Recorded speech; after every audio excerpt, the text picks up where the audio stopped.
Moi, je fabrique des hôtels à insectes depuis 13 ans, bien avant que ce soit à la mode.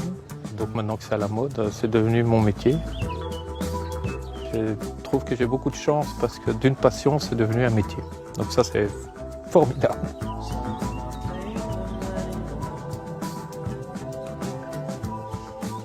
L'hôtel à insectes sert à accueillir ce qu'on appelle les auxiliaires du jardinier, c'est-à-dire les insectes pollinisateurs et les insectes qui luttent contre le puceron.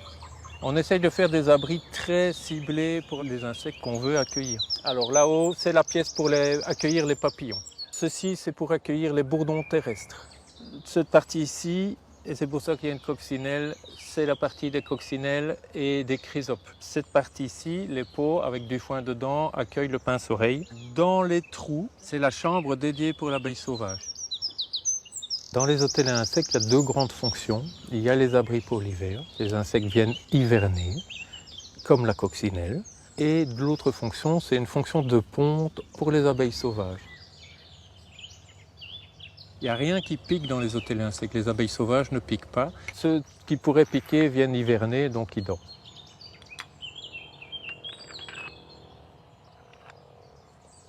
Il faut les installer près des endroits de passage parce que ce qui est intéressant, c'est de voir aller et venir les insectes. C'est magique. Chaque année, je trouve encore des insectes différents dans l'hôtel à insectes. Je n'ai pas encore fait le tour.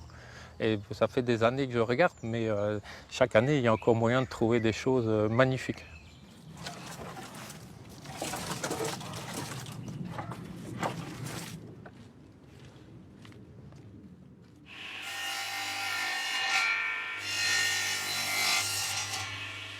Pour le moment, je passe 70 heures par semaine dans l'atelier, samedi, dimanche compris, mais c'est parce qu'il y a de la demande, c'est magnifique.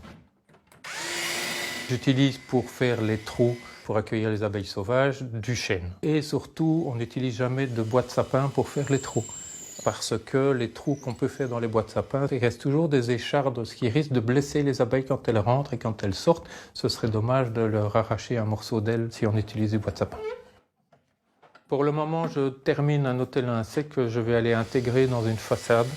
C'est le plus grand jamais construit, du moins que j'ai jamais construit. Il fait 13 mètres carrés. Il a demandé des jours de travail. Ce n'est pas les boîtes qui prennent du temps, c'est les trous. Je suis le poinçonneur des lilas des hôtels à insectes, des petits trous, des grands trous, toujours des petits trous, ce qui n'est pas la partie la plus passionnante de l'activité.